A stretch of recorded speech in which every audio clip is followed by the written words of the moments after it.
Welcome to quick study material. आज है 7 मार्च और जितने भी इंपॉर्टेंट क्वेश्चंस होंगे 7 मार्च से हम उनकी यहाँ पर चर्चा करने वाले हैं। ठीक है, साथ ही पिछला आपका जो भी इंपॉर्टेंट क्वेश्चंस होगा, जो भी आपने अभी तक पढ़ा होगा, उसको भी रिवाइज करते चलेंगे। ठीक है, ताकि ज़्यादा से ज़्यादा चीज़ें आपकी रिवाइज हो सके। सबसे पहले क्वेश्चन की तरफ चलते हैं। आज का जो हमारा सबसे पहला क्वेश्चन है वो क्या है?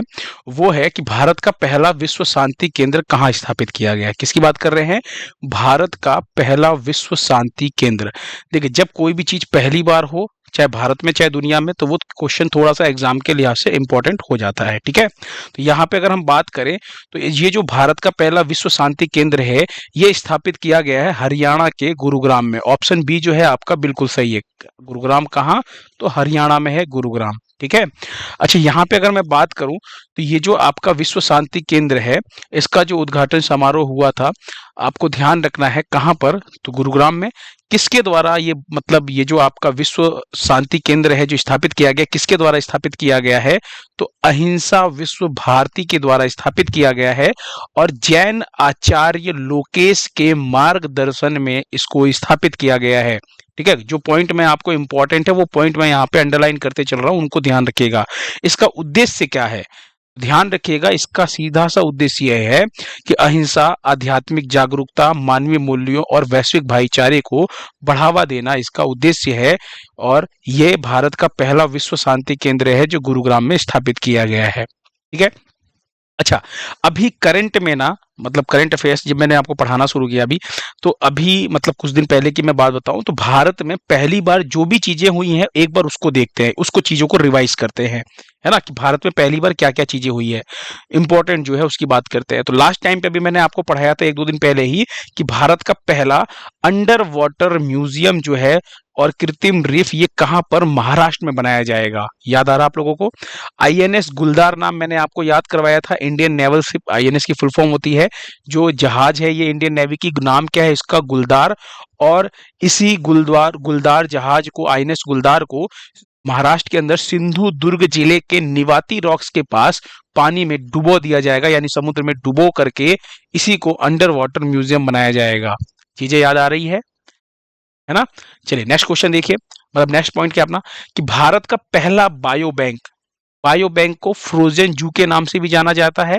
ये जो भारत का पहला बायो बैंक है, इसको दार्जिलिंग चिड़ियाघर में शुरू किया गया है। यानी भारत का पहला बायो बैंक कहां पर शुरू हुआ है? दार्जिलिंग चिड़ियाघर में शुरू हुआ है, पश्चिम बंगाल के अंदर है ये। और ध्यान रखिएगा, इसी चिड़ियाघर का दूसरा नाम क्या है? Padmaja Naidu Himalayan zoological park. तो दोनों नाम ध्यान रखिएगा। फिर बात करते हैं भारत का पहला स्वचालित जैव चिकित्सा अपशिष्ट संयंत्र। ये जो अपशिष्ट उपचार संयंत्र है, इसका नाम क्या रखा गया? सृजनम। और एम्स दिल्ली में ये शुरू हुआ है। फिर मानव निर्मित द्वीप की बात करें तो मानव निर्मित द्वीप पर बनने वाला भारत का पहला अपतटीय हवाई अड्डा जो है, यानी अपतटीय एयरपोर्ट जो है, वो मुंबई में शुरू होगा। तो ये भारत के अंदर कुछ इंपॉर्टेंट चीज जो पहली पहली बार घटना है, अभी करंट में घटी है, वो मैंने बताया आपको, इंपॉर्टेंट है, तो दिमाग में इसको रिवाइज करते चलिएगा। ठीक है, नेक्स्ट क्वेश्चन देखिए। सॉरी, जन औषधि सप्ताह 2025 का आयोजन कब से कब तक किया गया है? तो जन औषधि सप्ताह 2025 का जो आयोजन किया गया है वो किया गया है 1 मार्च से लेकर के 7 मार्च तक। ऑप्शन ए जो है वो आपका बिल्कुल सही ऑप्शन है। बात करें यहाँ पर तो 1 से 7 मार्च तक जन औषधि सप्ताह मनाया गया है। और जन औषधि दिवस कब मनाया जाता है? तो जन औषधि दिवस जो है ये 7 मार्च को मनाया जाता है, ये आपको ध्यान रखना है। अच्छा, भारत सरकार ने 31 मार्च 2027 तक, ध्यान रखिएगा ये क्वेश्चन पढ़ाया मैंने अभी आपको कुछ दिन पहले, कि 2027 तक देश भर में 25,000 जन औषधि केंद्र खोलने का लक्ष्य रखा है केंद्र सरकार ने। तो ये आपको ध्यान रखना है। ठीक है, नेक्स्ट क्वेश्चन देखिए। डेनिम ब्रांड लेविस, लेविस का नाम आपने सुना होगा, है ना? थोड़े महंगे कपड़े आते हैं इसके, अगर आप जींस लेने गए हो या फिर ट्राउजर्स, या फिर अगर मैं बात करूं डेनिम की जो जैकेट आती है, तो आपको ध्यान रखना है, एक कंपनी है लेविस, अक्सर आपने इसको देखा होगा शोरूम के अंदर। तो इसने अभी जो अपना वैश्विक राजदूत यानी ग्लोबल एम्बेसडर जो नियुक्त किया है, वो किसे किया है, किसे बनाया है? तो आप देख रहे हैं ये पंजाबी सिंगर है ना, एक्टर भी है, पंजाबी फिल्मों में काम भी करते हैं। नाम क्या इनका? दिलजीत दोसांझ, है ना? तो नाम याद रखिएगा, ऑप्शन सी दिलजीत दोसांझ का। ठीक है, ये अभी हाल ही में ग्लोबल एम्बेसडर बने हैं किसके, लेविस के। नेक्स्ट क्वेश्चन देखिए, हाल ही में चांद पर सॉफ्ट लैंडिंग करने वाला दूसरा निजी अंतरिक्ष यान कौन सा बना है? तो देखिए, चांद पर सॉफ्ट लैंडिंग करने वाला पहला तो आपने पढ़ रखा है, पहला भी मैं बता दूंगा अगर नहीं याद आ रहा आपको तो। अभी ध्यान रखिए, दूसरा दूसरा जो निजी अंतरिक्ष यान बना है वो बना है ब्लू घोस्ट। कौन बना है? Blue ghost. ऑप्शन जो डी है आपका बिल्कुल सही है। यहाँ पे अगर हम बात करें, ध्यान से सुनिएगा, अभी अमेरिका की एक फायरफ्लाई एरोस्पेस कंपनी है। किसकी? अमेरिका की फायरफ्लाई एरोस्पेस कंपनी जो है ना, इसी के द्वारा ये अंतरिक्ष यान जो है भेजा गया था। और इस अंतरिक्ष यान का नाम क्या है, जो निजी अंतरिक्ष यान है? Blue ghost. देखिए, ब्लू घोस्ट क्या है? ये एक तरह का लैंडर है। अंतरिक्ष यान कहने का मतलब क्या है कि एक तरह का लैंडर है, इसका नाम क्या है? Blue ghost. और जिस रॉकेट से इसको भेजा गया था, है ना, इस लैंडर को जो यहाँ पे जाके उतरा है, तो ब्लू घोस्ट को किससे भेजा गया था? फॉल्कन 9 रॉकेट से भेजा था। फॉल्कन 9 रॉकेट किसका है? ये एलन मस्क की जो कंपनी है ना, याद है आप लोगों को? उसका रॉकेट है फॉल्कन 9। ठीक है, स्पेस एक्स कंपनी का रॉकेट है फॉल्कन 9 रॉकेट। तो ध्यान रखिएगा, इसी रॉकेट से भेजा गया था। अब बात करते जो पहली निजी कंपनी थी, पहली निजी कंपनी भी सॉरी, पहली निजी कंपनी जो है वो भी अमेरिका की ही कंपनी थी। नाम क्या है? इंट्यूटिव मशीन्स नाम है इसका। ठीक है, तो ध्यान रखिएगा दोनों कंपनियों के बारे में, क्योंकि निजी कंपनी है इसलिए क्वेश्चन इंपॉर्टेंट है। नेक्स्ट क्वेश्चन देखिए, हाल ही में दुनिया में तीसरा सबसे बड़ा जैव ईंधन उत्पादक देश जो है वो कौन सा बना है? तो दुनिया में तीसरा सबसे बड़ा जैव ईंधन उत्पादक जो देश बना है वो बना है अपना भारत, है ना। ऑप्शन डी जो है वो आपका बिल्कुल सही है। अच्छा, जैव ईंधन का मतलब क्या होता है? देखिए, स्वच्छ और नवीकरणीय ऊर्जा का ही एक पार्ट है आपका जैव ईंधन। आपने एथेनॉल का नाम सुना होगा, सुना है ना? एथेनॉल जो गन्ने के रस से बनाया जाता है। और एक बायोडीजल, ये सब क्या है? ये एथेनॉल हो गया, बायोडीजल हो गया, ये सब आपके किस में आते हैं? ये सभी आपके जैव ईंधन के अंदर आते हैं। ठीक है, और अगर हम बात करें यहाँ पे, तो ये जो जैव ईंधन उत्पादक जो तीसरा देश बना है वो दुनिया का, वो भारत बना है। और अगर हम बात करें ना, तो देखिए, स्वच्छ और नवीकरणीय ऊर्जा की और बदलाव की दिशा में ना, ये भारत का एक बहुत ही महत्वपूर्ण कदम है। ठीक है, और एथेनॉल इन सब के उत्पादन से क्या होगा? जो हमारी कृषि है वो भी तो बढ़ेगी, किसानों को भी तो फायदा होगा, वो ज्यादा से ज्यादा गन्ने की खेती करेंगे। एथेनॉल का यूज हम कहाँ पर कर रहे हैं? तो पेट्रोल के अंदर मिलाने का यूज कर रहे हैं हम। हमने टारगेट भी तो रख रखा है कि 20% एथेनॉल जो है वो हम अपनी गाड़ी के मतलब ईंधन यानी पेट्रोल के साथ मिलाने वाले हैं। आपने देखा होगा, अब जो भी नई बाइक्स आ रही हैं, देखा है आपने? आपको याद अगर हो, ध्यान से देखिएगा, जो भी जब भी आप नई बाइक देखेंगे तो आपको देखने को मिलेगा कि उन बाइक्स की जो टैंक है, टैंक के ऊपर E20 लिखा हुआ देखने को मिलता है। क्या? E20। E20 का मतलब क्या है कि जो हमने लक्ष्य रख रखा है कि पेट्रोल के साथ एथेनॉल 20% हमको मिलाना है, तो ये वही E20 है।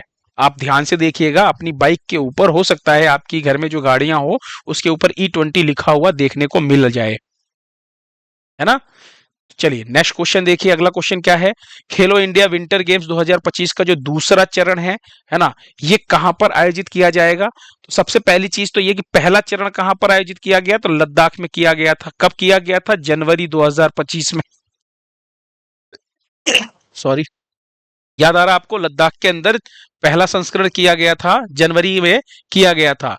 अब जो दूसरा जो चरण है, मतलब ये तो पहला पार्ट हो गया, सेकंड पार्ट यानी जो दूसरा चरण है, ये आपको ध्यान रखना, इसका जो दूसरा फेज है वो कहां पर? तो गुलमर्ग में होगा दूसरा फेज। गुलमर्ग कहां पर? तो ध्यान से देखिए, जम्मू कश्मीर के अंदर, यहाँ पे दिख रहा है फेज 2 गुलमर्ग जम्मू कश्मीर। तो जो दूसरा फेज होने वाला दूसरा चरण, वो ऑप्शन बी आपका बिल्कुल सही है, जम्मू कश्मीर के गुलमर्ग में इसका आयोजन किया जाएगा। इसका जो आयोजन होना था ना, वो आयोजन होना था फरवरी के अंदर। कब होना था? फरवरी के अंदर। लेकिन फरवरी में बर्फबारी में थोड़ी कमी देखने को मिली है, क्योंकि ये गेम ही ऐसा है, विंटर गेम्स, है ना, इसके ऊपर बर्फ के ऊपर ही तो सारा गेम होता है। तो यहाँ पर आपको ध्यान रखना, बर्फबारी कम होने की वजह से इसको थोड़ा पोस्टपोन कर दिया गया था, और अभी पर्याप्त बर्फबारी हुई है, तो इसलिए अब इसका आयोजन किया जा रहा है। 9 तारीख से लेकर के 12 तारीख तक इसका आयोजन होगा मार्च में। ध्यान रखिएगा, कब से कब तक? तो 9 से 12 मार्च तक इसका आयोजन किया जाएगा विंटर गेम्स के सेकंड पार्ट का, सेकंड चरण का। ठीक है, तो ध्यान रखिएगा, तारीख भी पहले फरवरी में होने वाला था, बर्फबारी में कमी होने की वजह से नहीं हो पाया था, अब मार्च में हो रहा है। ठीक है, नेक्स्ट क्वेश्चन देखिए, हाल ही में राष्ट्रीय सुरक्षा दिवस जो है, यानी अगर मैं बात करूं नेशनल सेफ्टी डे, ये कब मनाया गया है? तो ये जो मनाया गया है, ये मनाया गया है 4 मार्च को। कब मनाया गया? ऑप्शन सी आपका बिल्कुल सही है। इस बार की थीम क्या है 2025 की? तो 2025 की थीम यानी किस विषय पर आधारित था? तो थीम आपको ध्यान रखना है, विकासशील भारत के लिए सुरक्षा और कल्याण महत्वपूर्ण है, ये इस बार का विषय है, थीम है। उद्देश्य क्या है? तो सिंपल सी चीज आपको ध्यान रखनी है, जो भी कार्य करने वाले स्थान है यानी कार्यस्थलों पर दुर्घटनाओं को कम करने के लिए सुरक्षा उपायों के बारे में जागरूकता फैलाना, यही राष्ट्रीय सुरक्षा दिवस का उद्देश्य है ना, लोगों को जागरूक करना, ताकि जो काम करने वाले स्थल हैं, जो जहां पे दुर्घटनाएं हो सकती हैं, उसके बारे में लोगों को जागरूक करना कि वहां पे क्या क्या सुरक्षा के उपाय हम लोग अपना सकते हैं। ठीक है, नेक्स्ट क्वेश्चन देखिए, हाल ही में किस राज्य ने चिरांग रिपू हाथी रिजर्व को नेशनल पार्क के रूप में अधिसूचित किया है? तो ध्यान रखिएगा, राज्य की बात करें तो ये जो आपका एलिफेंट रिजर्व जो है, ये हाथी जो रिजर्व है, ये असम के अंदर स्थित है। कहां पर? असम के अंदर। ऑप्शन बी जो है आपका बिल्कुल सही है। असम की बात करें, देखिए पूर्वोत्तर भारत के अंदर ये जो बीच में रेड वाला हिस्सा दिख रहा है ना, यही है आपका असम। इसके नीचे यहाँ पे ये मेघालय है, ऊपर अरुणाचल प्रदेश है, बाकी इधर नीचे त्रिपुरा, मिजोरम, मणिपुर, नागालैंड, इन सबके साथ सीमा अपनी साझा करता है। ठीक है, तो यहां पर आपको ध्यान रखना है कि बीच में है, यही है आपका असम, और असम का चिरांग रिपू हाथी रिजर्व को नेशनल पार्क के रूप में अधिसूचित किया गया है, यानी अगर हम बात करें यहाँ पे अनुसूचित नहीं अधिसूचित, इसको करेक्ट कर लीजिएगा। नेशनल पार्क यानी कि हम बात कर रहे हैं राष्ट्रीय उद्यान की। ध्यान से सुनिएगा, इसका नाम क्या रखा गया है बदल करके अब? तो असम सरकार ने चिरांग रिपू हाथी रिजर्व को 8वें नेशनल पार्क के रूप में अधिसूचित किया है, और इसका नाम क्या रखा है? सिखना ज्वालाओ नेशनल पार्क, यानी सिखना ज्वालाओ राष्ट्रीय उद्यान। समझ में आया? और ये अब 8वां नेशनल पार्क होने वाला है, तो ये जरूर ध्यान रखिएगा। असम के अंदर नेशनल पार्क पहले से 7 है। वो 7 नेशनल पार्क कौन कौन से हैं असम के अंदर? देखिए, नेशनल पार्क यानी राष्ट्रीय उद्यान जो है, ये एग्जाम में कई बार पूछे जाते हैं, जिसमें से काजीरंगा बहुत बार पूछा गया है। एक सींग के गैंडे के लिए काजीरंगा फेमस है ना। और बात करें काजीरंगा, मानस, नामेरी और औरंग, ये चारों नेशनल पार्क जो हैं, ये आपके टाइगर रिजर्व भी हैं। और टोटल टाइगर रिजर्व कितने हैं भारत के अंदर? तो 57 टाइगर रिजर्व हैं, जिसमें से 4 तो आपको ये असम में देखने को मिल रहे हैं। तो काजीरंगा नेशनल पार्क, मानस नेशनल पार्क, नामेरी, औरंग, ये चारों नेशनल पार्क आपको ध्यान रखना है। इसके अलावा 3 और हैं आपके, Dibru Saikhowa national park, Raimona national park और देहिंग पटकाई नेशनल पार्क। तो टोटल असम के अंदर 7 नेशनल पार्क पहले से हैं, 7 राष्ट्रीय उद्यान पहले से हैं, और 8वां जो अब होगा आपका, वो होगा सिखना ज्वालाओ राष्ट्रीय उद्यान। ठीक है, तो ये आपको ध्यान रखने हैं। नेशनल पार्क एग्जाम में कई बार पूछा गया है, इंपॉर्टेंट है, तो नेशनल पार्क आपके स्टैटिक जीके का बहुत इंपॉर्टेंट क्वेश्चन है। ठीक है, याद रखिएगा। नेक्स्ट क्वेश्चन देखिए, अभी हाल ही में एमआरएफ के ब्रांड एम्बेसडर कौन बनाए हैं? एमआरएफ टायर्स का नाम आपने सुना होगा। अगर आपके पास गाड़ी हो तो उसके अंदर आपको सॉरी, जो टायर है वो टायर भी आपको देखने को मिलेगा, या तो C8 का टायर होगा या एमआरएफ का टायर होगा। एमआरएफ के टायर जो हैं वो बहुत ही मतलब फेमस टायर हैं, बहुत ही बड़ी कंपनी है एमआरएफ। और अभी इसी एमआरएफ के जो ब्रांड एम्बेसडर बनाए गए हैं, वो कौन बनाए गए हैं? वो बनाए गए हैं शुभमन गिल। कौन बनाए गए हैं? शुभमन गिल। ऑप्शन ए जो है आपका बिल्कुल सही है। ठीक है, तो यहां पर ध्यान रखिएगा, इनका नाम शुभमन गिल का। नेक्स्ट क्वेश्चन देखिए, अगला क्या है? चेस वर्ल्ड कप 2025 की मेजबानी जो है ये कौन सा देश करेगा?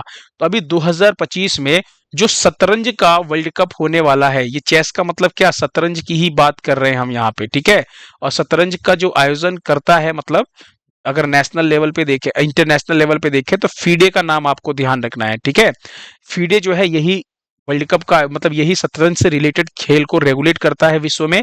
और बात करें तो ये जो शतरंज विश्व कप जो है, शतरंज विश्व कप या चेस वर्ल्ड कप 2025, इसका आयोजन कौन करने वाला है इस बार? 2025 में तो भारत करने वाला, यानी भारत इसकी मेजबानी करेगा। तो ये चीज आपको ध्यान रखना है, ठीक है। चलिए, लास्ट टाइम पे मैंने आपसे क्वेश्चन पूछा था कि नवरत्न कंपनी का दर्जा किसे मिला था, साथ ही मैंने आपसे पूछा था कि कुल कितनी नवरत्न कंपनी है। खैर, ये तो मैंने आपको बता ही दिया था। तो ध्यान रखिएगा, कुल 26 नवरत्न कंपनी है, जिसके अंदर रेलवे के ही दो और कंपनियों को, यानी रेलवे सेक्टर के दो कंपनियों को जोड़ा गया है, नवरत्न कंपनी का दर्जा दिया गया है। और अगर मैं आपसे कहूं कि कौन कौन सी है वो कंपनियां, है ना, तो यहां पर आपको ध्यान रखना है, एक तो है आपकी आईआरसीटीसी, ठीक है, और दूसरी कौन है, आईआरएफसी। समझ में आया। अब आईआरसीटीसी की अगर मैं बात करूं तो ये कौन से नंबर की आपकी नवरत्न कंपनी है, और नवरत्न कंपनी होने का फायदा क्या है। तो यहां पर एक चीज ध्यान रखिएगा, नवरत्न कंपनी होने का फायदा ये है कि 1,000 करोड़ रुपए तक का बिना सरकार की अनुमति के ये कंपनियां जो हैं अपना निवेश कर सकती हैं। ये चीज आपको ध्यान रखना है। और वहीं पे अगर मैं आपसे कहूं तो यहां पे एक चीज और ध्यान रखिएगा कि यहां पे जो 25वें नंबर की कंपनी बनी है, 25वीं नवरत्न कंपनी बनी है, वो आईआरसीटीसी बनी है।